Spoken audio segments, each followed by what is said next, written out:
Ne t'inquiète de rien et n'aie aucune crainte. La joie vient le matin, les problèmes ne durent qu'un temps. Car il y a un ami nommé Jésus qui essuiera toutes tes larmes. Oui, c'est bon de bien utiliser, de bien employer le sang précieux de Christ. Étant chrétien, il faut faire cette découverte. Il faut toujours prier avec le sang de Christ pour notre salut. Il ne faut pas rester là pour dire que je ne sais pas prier. Il faut essayer de prendre le sang précieux de Christ au sérieux. C'est l'unique sacrifice pour vous, pour moi, pour nous. L'unique sacrifice. Une divinité qui avale toutes les autres divinités. Le Christ, ce nom précieux, Jésus, Christ, Sauveur, son sang précieux, son sang est poison pour tout démon, pour Lucifer et tous ses conseillers. Le sang précieux de Christ est notre gage. Le sang précieux de Christ est notre purification, sanctification, notre exorcisme, est notre restauration. Entrons. Oui, bonjour. Merci beaucoup d'avoir cliqué sur notre canal. Si c'est la première fois que vous avez cliqué, si vous êtes venu, soyez le bienvenu. Et il ne faut pas oublier de vous abonner comme ça lorsqu'il y a une nouvelle vidéo lancée, publiée, vous serez la première personne à être avertie. Merci beaucoup pour votre gentillesse. Vous qui êtes là depuis, merci beaucoup d'être toujours là avec nous pour suivre les enseignements afin de pouvoir approfondir notre foi, la foi dans le Seigneur. Et tous, nouveaux et anciens, ne faut pas oublier de liker, commenter, partager la vidéo. Merci beaucoup pour votre collaboration. Merci beaucoup pour vos abonnements. Il ne faut pas toujours oublier de faire abonner à notre canal. Vous tous qui avez abonné et qui avez liké et qui continuent par vous abonner et liker et commenter, merci beaucoup. Je tiens à vous remercier. Oui, merci beaucoup. Ce n'est pas facile de travailler. Donc lorsque quelqu'un travaille, on ne fait que remercier le Seigneur en appréciant et avec nos écritures pour apprécier la personne. Merci beaucoup pour cette appréciation que vous faites. Et je suis en train de vous remercier déjà du fond du cœur que Jésus ressuscité entre les morts, que son sang précieux puisse venir à votre aide et que la Cour Céleste continue par vous soutenir, par vous, par intercéder pour vous, afin de pouvoir réussir tout ce dont vous en avez besoin dans ce monde, surtout pour la bonne réalisation des bien-être de vos destins. Merci bien. Donc aujourd'hui, le thème dont nous allons parler aujourd'hui, c'est sur la puissance du sang précieux du Christ. La puissance du sang précieux du Christ. C'est pour ne pas dire la passion de Christ, parce que le sang ne vient pas seulement, n'est-ce pas? Et c'est la passion de Christ, ça veut dire la souffrance, la mort, la résurrection du Christ. Mais je voudrais qu'on parle du sang de Christ. Prochainement, on va parler d'autres choses. Mais parlant de la puissance du sang de Christ, nous allons faire ça en deux moments. En deux moments. Moment biblique, c'est-à-dire les Écritures. Qu'est-ce que les Écritures ont dit ou bien disent du sang précieux du Christ? Nous allons voir cela dans cette présentation. Et puis après, nous allons partir voir côté pratique. Côté pratique, la puissance du sang de Christ, non plus au niveau écriture, mais au niveau physique. Qu'est-ce que ça fait pour nous? Qu'est-ce que le sang de Christ fait pour nous, étant chrétiens, nous qui nous adhérons à Christ, ils sont au Christ, à Dieu, Trinitaire, Père, Fils et Esprit Saint.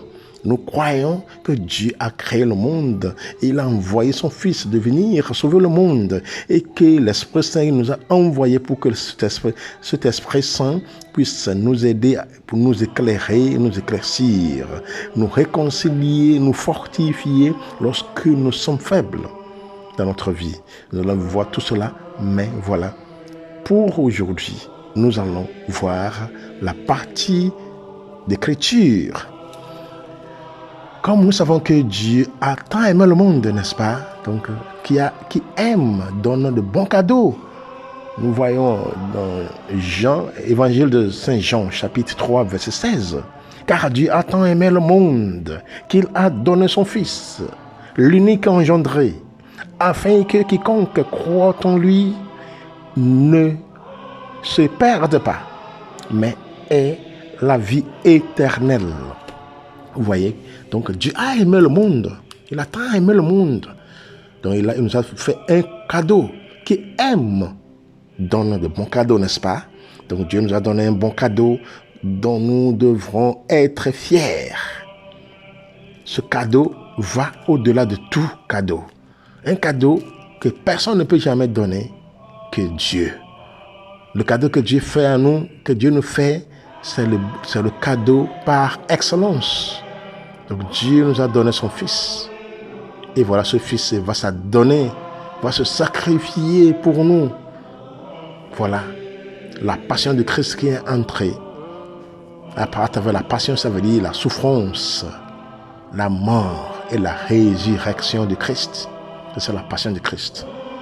Donc c'est ce sang-là, sans ce passage de souffrance, il n'y aura pas ce sang versé pour nous, pour vous et pour moi. Donc, entrons dans cette discussion. Parlant des Écritures qui ont parlé du sang de Christ, et je voudrais qu'on voit dans l'Évangile de Saint Jean, chapitre 6, verset 56. Il dit ceci: celui qui mange ma chair et boit mon sang demeure en moi et je demeure en lui. C'est ça. Il nous a dit, donc si celui qui mange la chair et boit du sang du Christ est en lui et lui en lui. C'est-à-dire que on est en Dieu et Dieu en nous. On est à Christ et Christ en nous si nous mangeons et buvons son sang et sa chair. C'est symbolique. Ceux qui sont dans des églises où il y a des cultes, on a cela, et où on fait des messes, où on consacre du pain et du vin, parce que Jésus avait institué cela au moment de la dernière scène, le dernier repas qu'il a tenu avec ses disciples. C'est là qu'il a dit tout cela. Donc, qui a cela dans sa vie? Et il faut comprendre que Jésus s'est adonné en nous. C'est le moment qu'il a institué l'Eucharistie, ce qu'on appelle l'Eucharistie dans l'Église catholique, et ce que d'autres appellent, d'autres noms, c'est le repas, le dernier repas. Il y a beaucoup d'églises qui annoncent ça, beaucoup d'églises dans le monde. Et dans le 1er Corinthiens chapitre 11, verset 27, dit ceci: c'est pourquoi celui qui mangera le pain ou boira la coupe du Seigneur indignement sera coupable envers le corps et le sang de Christ. Donc ça veut dire que même avec ça, il faut faire attention. Oui, pour manger ce dernier repas que nous faisons dans nos églises, ce n'est pas n'importe qui.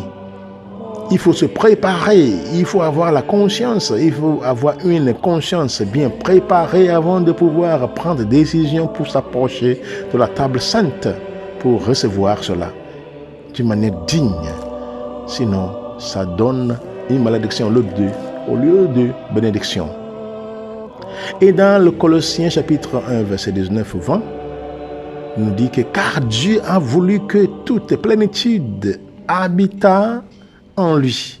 Il a voulu par lui réconcilier tout avec lui-même, tant ce qui est sur la terre que ce qui est dans les cieux, en faisant la paix par lui, par le sang de sa croix. Donc c'est ça. La réconciliation de Dieu à l'humanité, voilà. Son Fils est venu, il a pris chair de nous. Donc il est au milieu de nous et il veut réconcilier tout le monde avec lui par sa mort sur la croix, par le sang qu'il a versé sur la croix, au calvaire. Donc dans Matthieu chapitre 26 du verset, chapitre 26 du verset 27-28, il dit ceci. Il prit ensuite une coupe et après avoir rendu grâce, il la leur donna en disant, buvez en tous, car ceci est mon sang, le sang de l'alliance qui est répandu pour plusieurs, pour la rémission des péchés. Voilà. C'est la dernière scène, ça. Ça fait partie de la dernière scène. Mais avant le sang, il avait pris le pain, il avait rendu grâce, il a donné à cette soeur en disant, prenez, mangez en tout, ceci est mon corps livré pour vous. Voilà. Donc le corps est sang. Il n'y a aucun corps sans le sang. Donc le corps qui est physique, pas spirituel, qu'un corps physique a toujours le sang dedans. Et Marc 14, 24 nous dit que et il leur dit, ceci est mon sang, le sang de l'alliance qui est répandu pour plusieurs. Donc c'est un sacrifice que Jésus a fait pour toute l'humanité. Le sacrifice que Jésus a fait, c'est pour toute l'humanité. Il s'est donné pour toute l'humanité. Donc il suffit seulement de croire aujourd'hui. Comme ça, ce sang va descendre dans notre vie comme cascade, comme fleuve, comme rivière. Et en 1 Jean chapitre 2 verset 2 nous dit que voilà, il est lui-même une victime expiatoire pour nos péchés, non seulement pour les nôtres, mais aussi pour ceux du monde entier.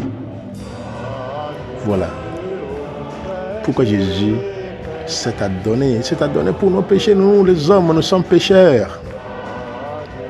Nous voyons comment nous-mêmes nous sommes des syncrétistes, où nous mélangeons tout. Nous mélangeons fétichisme, la sorcellerie et la Bible. Voilà. Jésus est venu pour nous, il s'est donné à nous, il nous a expié les péchés de tout le monde. On n'aura plus à faire de sacrifices. Ceux qui pratiquent ceux qui ont cette pratique traditionnellement où ils égorgent les animaux pour pouvoir utiliser leur sang pour faire des sacrifices. Il faut savoir que Jésus est venu pour nous. Il est mort une fois pour toutes.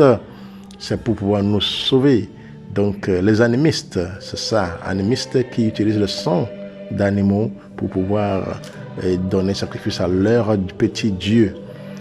En Hébreux chapitre 19 verset 12, il nous dit que et il est entré une fois pour toutes dans le lieu très saint, non avec le sang de bouc et des vœux, mais avec son propre sang, ayant obtenu une rédemption éternelle. Voilà, Jésus a fait cela toute une fois, comme je l'avais souligné. Voilà le texte biblique qu'il a supporté. Il a fait cela. Ce n'est pas égorger animal chaque jour. Mais Jésus a fait ça une seule fois. Laisser les animaux, on va les manger pour avoir la bonne santé, pour prolonger notre vie physiquement.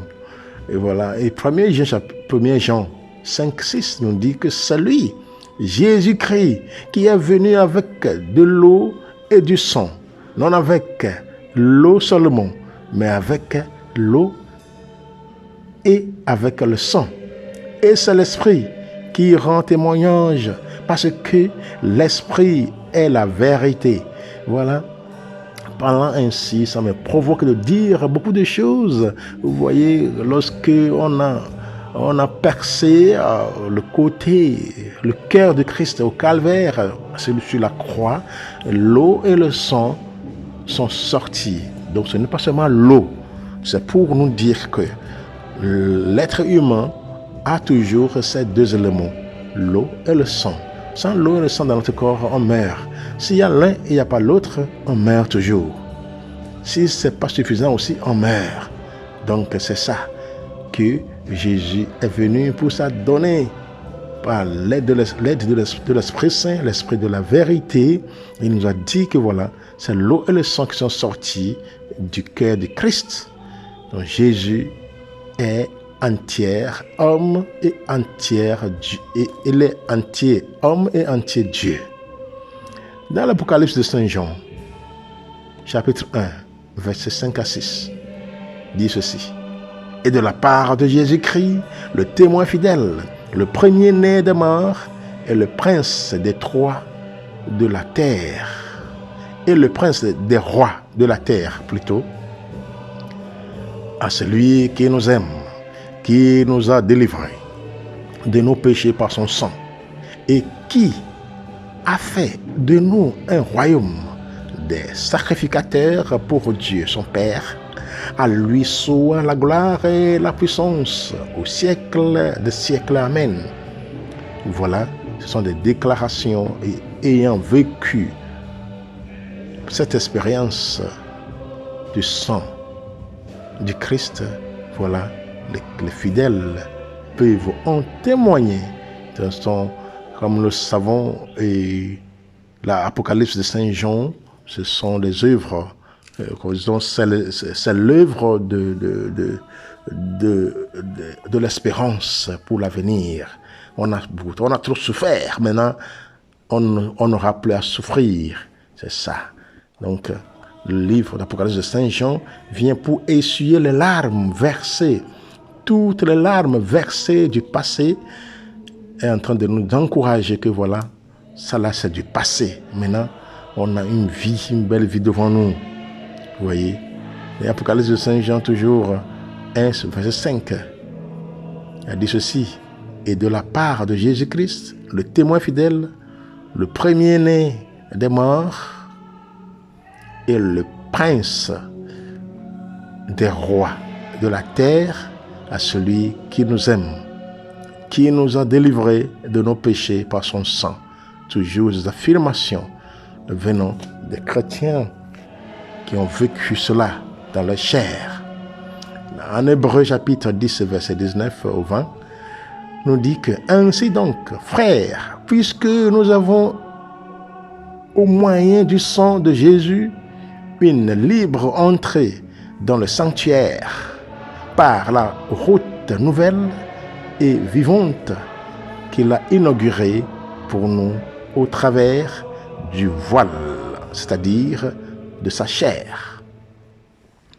Donc toujours faisons usage du sang du Christ, ce qu'il est venu faire dans notre vie, au milieu de nous.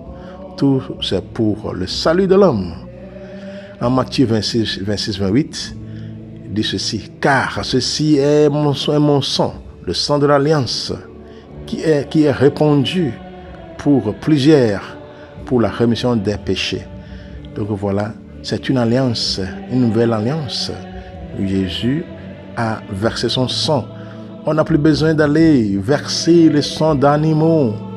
C'est ça. Auparavant, c'était comme ça, versant le sang d'animaux pour faire sacrifice au Seigneur. Mais le Seigneur a changé.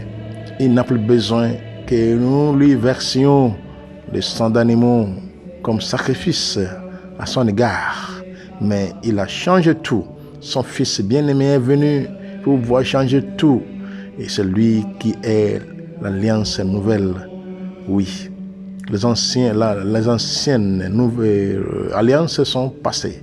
Maintenant, c'est une nouvelle alliance qui est au milieu de nous, d'ici jusqu'à l'éternité, à la perpétuité. En Actes chapitre 20, verset 28, Actes des Apôtres 20, 28, Prenez donc garde à vous-même et à tout le troupeau sur lequel le Saint-Esprit vous a établi évêque pour paître l'Église du Seigneur qu'il s'est acquise par son propre sang. Voilà. C'est l'ordre donné aux évêques aussi, de savoir que voilà, par l'aide de l'Esprit Saint, ils ont été établis comme évêques, comme pasteurs de l'Église. Donc, ils doivent bien utiliser, faire un bon usage du sang du Christ. Par cela, nous sommes sauvés. Et puis, en Hébreux, chapitre 13, verset 20-21, nous dit que le Dieu de paix, qui a ramené d'entre les morts le grand pasteur de brebis par le sang d'une alliance éternelle, notre Seigneur Jésus-Christ, vous rende capable de toute bonne œuvre pour l'accomplissement de sa volonté et fasse en vous ce qui lui est agréable par Jésus-Christ, auquel soit la gloire au siècle des siècles. Amen. Voilà des affirmations sur ce que Jésus a fait. Est un bon pasteur. Est un bon pasteur. Beaucoup de pasteurs sont venus dans ce monde. Beaucoup de juges, beaucoup de prophètes, beaucoup de rois sont venus gouverner le monde biblique, le peuple de Dieu.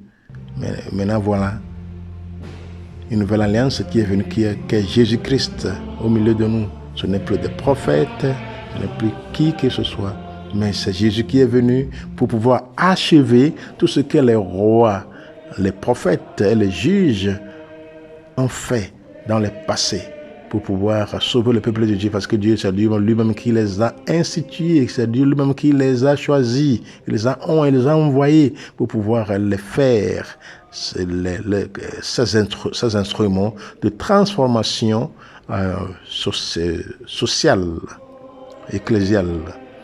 En Romains chapitre 3, verset 25, dit ceci: c'est lui que Dieu a destiné par son sang à être pour ceux qui croient,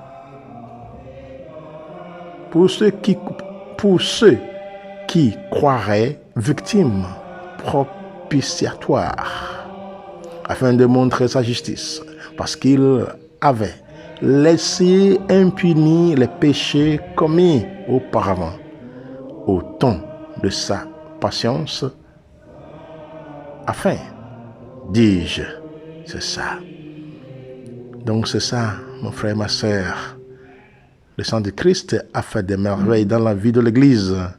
Et ça, nous allons, si on veut parler, ce n'est pas de la blague, c'est seulement pour les chrétiens qui sont matures, qui peuvent comprendre cela.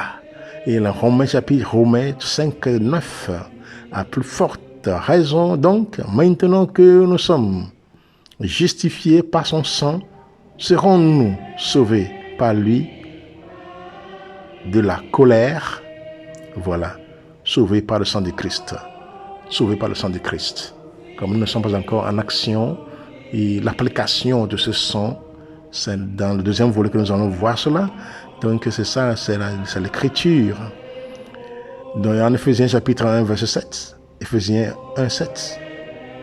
En lui, nous avons la rédemption par son sang, la rémission des péchés, selon la richesse de sa grâce. Voilà. La puissance du sang de Christ au niveau biblique, c'est pour pouvoir faire quoi? Donner la rédemption. Oui, ça donne la rédemption. Et ça donne la rémission des péchés. Voilà. La puissance du sang de Christ.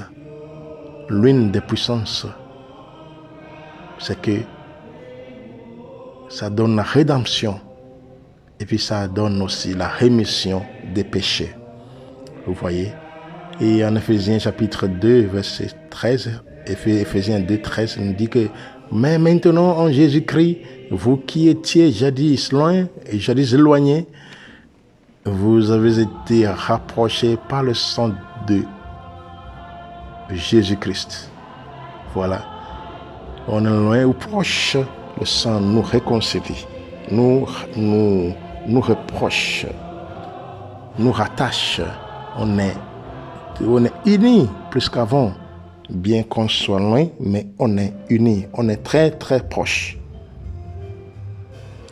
Et continuons avec cela, nous voyons Exode. Maintenant, c'est l'Ancien Testament. Et Exode 12, 13 nous dit que le sang vous servira de signe sur les maisons où vous serez. Je verrai le sang et je passerai par-dessus vous, et il n'y aura point de plaie qui vous détruise quand je frapperai le pays d'Égypte.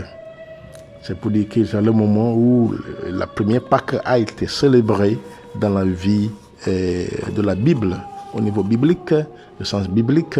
La première fois que la Pâque a été célébrée, c'est le moment où Dieu a dit au peuple d'Israël de faire quoi?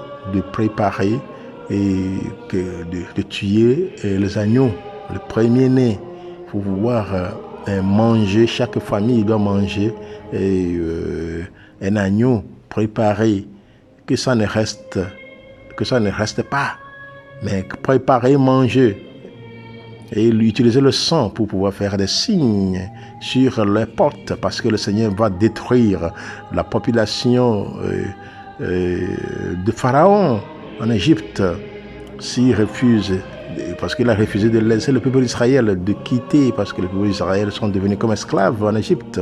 Il faisait tout pour le roi et son peuple. Nous savons que le peuple d'Israël, c'est un étranger. C'est un étranger venant d'une autre terre pour venir là-bas à travers la descendance de Joseph, qui a été vendu par ses propres frères. Et puis voilà, il est arrivé là-bas comme esclave, en prison plusieurs années. Et puis voilà, sauvé par Jésus, donc sauvé par Dieu. Et c'est à travers sa descendance que nous avons Moïse, qui a fait sortir le peuple d'Israël pour aller en terre promise. Donc c'est lors de cette sortie que Dieu leur a dit de faire cela, de tuer agneau gras et premier-né, pour qu'ils puissent utiliser le sang pour faire le signe sur les portes. Comme ça, quand lui Dieu passe pas des portes, voyant le sang, il sait que voilà, c'est mes siens qui sont ici, je ne les toucherai pas. C'est comme ça. Et puis voilà, pour dire l'importance du sang. Maintenant, Hébreux 13, 12 nous dit que c'est pour cela que Jésus aussi, afin de sanctifier le peuple par son propre sang, a souffert hors de la porte. Voilà. Jésus doit souffrir. Donc nous allons voir que cette souffrance dont nous parlons, dans l'ancien temps, c'est le sang d'animaux qu'on fait pour faire tout ça là, sacrifice. Et aujourd'hui, ce n'est plus ça, c'est Jésus lui-même qui s'est sacrifié. C'est la différence. Et puis voilà, à Colossiens 1:20, il a voulu par lui réconcilier tout avec lui-même. Non, ce qui est sur la terre que ce qui est dans les cieux, en faisant la paix par lui, par le sang de sa croix. Donc par le sang de la croix du Christ, il y a une réconciliation sur la terre et au ciel à travers son sang. Donc ce n'est pas de la blague, c'est une chose vraiment précieuse. Et Apocalypse 12, 11 nous dit qu'ils l'ont vaincu à cause du sang de l'agneau et à cause de la parole de leur témoignage, et ils n'ont pas aimé leur vie jusqu'à craindre la mort. Voilà, le sang du Christ a un pouvoir, a une puissance de pouvoir sauver l'homme de sa peur, de sa crainte, des choses mondaines. Et en Jean, Évangile de Saint Jean 6, 53 nous dit que Jésus leur dit: en vérité, je vous le dis, si vous ne mangez la chair du Fils de l'homme et si vous ne buvez son sang, vous n'avez point la vie en vous-même. C'est-à-dire que la vie dont Jésus parle ici, dont on parle ici, ce n'est pas la vie physique, mais c'est la vie spirituelle. La vie spirituelle, ce qui nous guide, ce qui nous garde pour pouvoir aller très loin dans la vie. Nous savons que lorsque nous sommes bien préparés au niveau spirituel, au niveau physique, nous allons réussir toujours. Donc la préparation spirituelle est nécessaire. La préparation physique et publique est nécessaire aussi. Mais il faut que les deux marchent main dans les mains. Et en Hébreux chapitre 9 verset 14, on dit que combien plus le sang de Christ, qui par un esprit éternel s'est offert lui-même sans tâche à Dieu, purifiera-t-il votre conscience des œuvres mortes, afin que vous serviez le Dieu vivant. Voilà toujours, et parlant de la puissance du sang de Christ. Sa puissance ici, c'est pour purifier des consciences qui sont mortes. Il y en a qui font du mal dans leur vie. Ils ne font que faire du mal. Ils ne font que vivre l'ancien temps, l'Ancien Testament. Ça veut dire dent pour dent, l'œil pour l'œil, dent pour dent. Oui, vous m'avez fait ceci, vous ferez cela. Parce que vous m'avez fait souffrir, je vais vous faire souffrir. Donc toutes ces choses-là, oui, dans le Nouveau Testament, on ne fait pas cela. Même si on nous fait souffrir, il faut voir pourquoi on me fait souffrir. Il faut aussi se questionner si moi j'ai tort quelque part. Parce que on ne peut jamais voir les branches d'un arbre danser ou bien faire du bruit sans le vent. Il faut du vent d'abord. Vous voyez, sinon sans le vent, les feuilles des arbres restent en silence, mais avec le vent, oui. Donc, on dit qu'il n'y a pas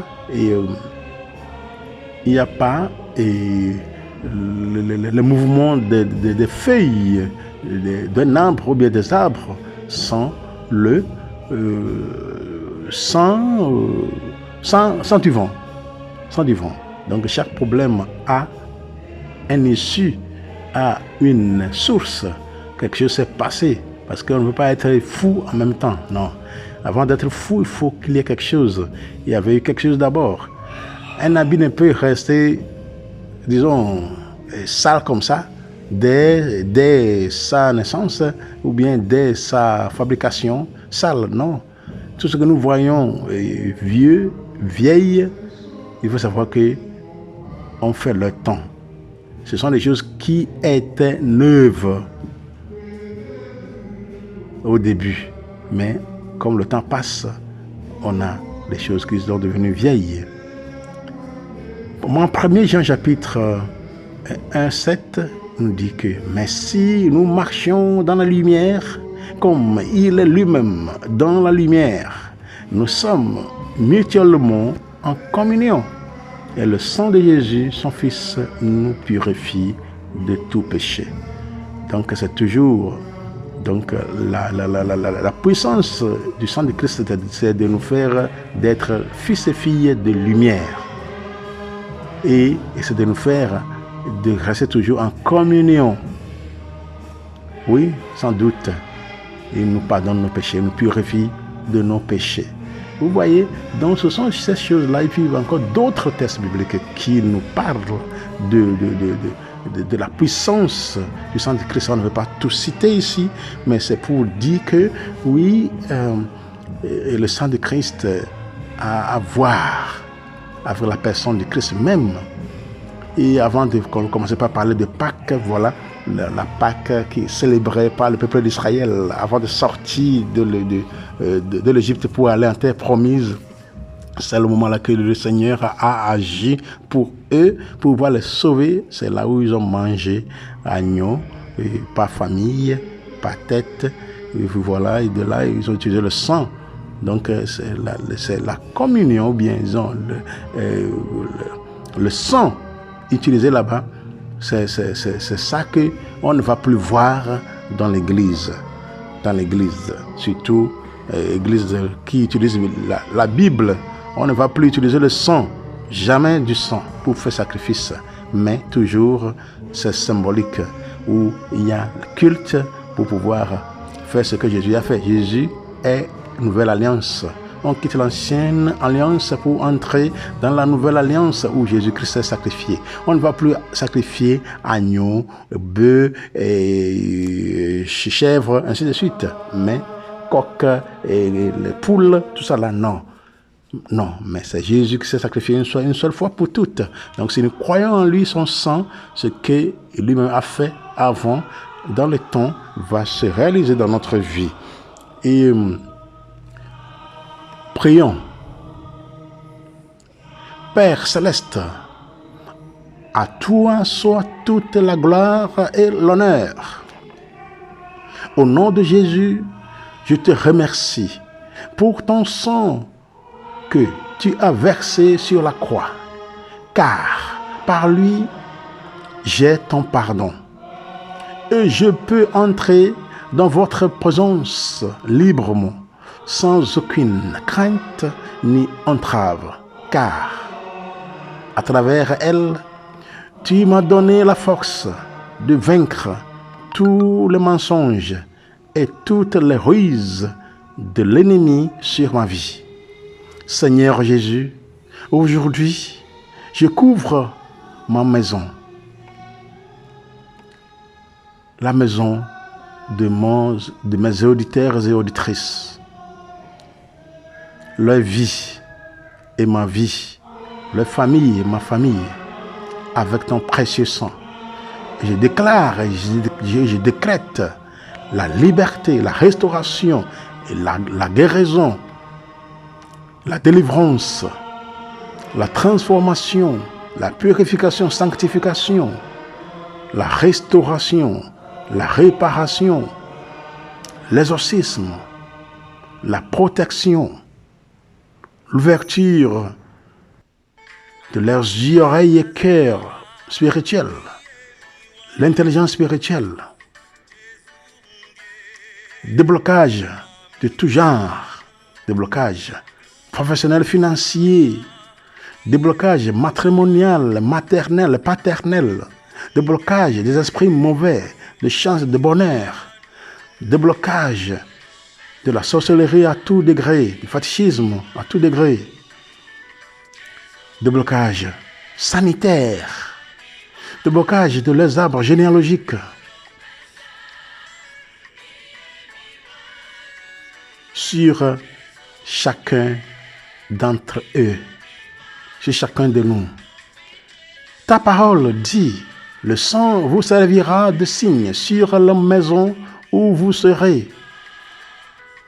Je verrai le sang et je passerai par-dessus vous, et il n'y aura point de plaie qui vous détruise quand je frapperai le pays d'Égypte. Père, merci beaucoup pour l'efficacité qui se trouve dans ton sang. En lui, nous trouvons la protection, la vie et la puissance sur toute maladie, fléau et mortalité. Au nom de Jésus-Christ notre Seigneur. Seigneur, continue par bénir cette audience qui est toujours présente. Regardez leur famille. Que la cour céleste vienne à leur aide, à leur intercession en tout temps. Que la cour céleste vienne toujours à leur côté, à leur secours, pour qu'ils puissent réussir dans leur vie, dans leur combat spirituel. La vie est un combat au niveau spirituel que physique, où ton peuple, où tes audiences sont en train d'affronter chaque jour. Aide-les à pouvoir surmonter toutes les vicissitudes dans leur vie, à pouvoir être des vainqueurs avec toi. Que le sang de Christ continue par les purifier, sanctifier, continue par les délivrer, par les délibérer, continue par les couvrir, eux et leurs familles, leur boulot. Surtout donne-leur la bonne santé, la longévité de vie, pour que, petit à petit, nous puissions régner avec toi, Seigneur, pour que les destins, c'est pour que le bien-être de leur destin leur arrive en tout moment. Et merci beaucoup d'avoir été ici et que le Seigneur Dieu continue par vous aider. Et merci beaucoup et pour votre fidélité, pour vos fidélités, d'être toujours avec moi, pour m'encourager à aller de l'avant. Il ne faut pas oublier de continuer par vous abonner, par liker, par commenter et partager la vidéo pour que tout le monde ait cette chance, cette grâce d'écouter le secret de vie pour que notre vie soit meilleure qu'avant. Merci beaucoup. Merci beaucoup. Que le sang de Christ continue par vous sauver et vos familles. Avant de sortir dans vos allées et retours, que le sang de Christ vous devance. Que le sang de Christ vous devance dans vos allées et vos retours. Que le sang de Christ continue par être dans vos lits. Quand vous dormez, quand vous êtes réveillés. Shalom, shalom, shalom. Soyez bénis pour moi dans le sang de Christ. Amen.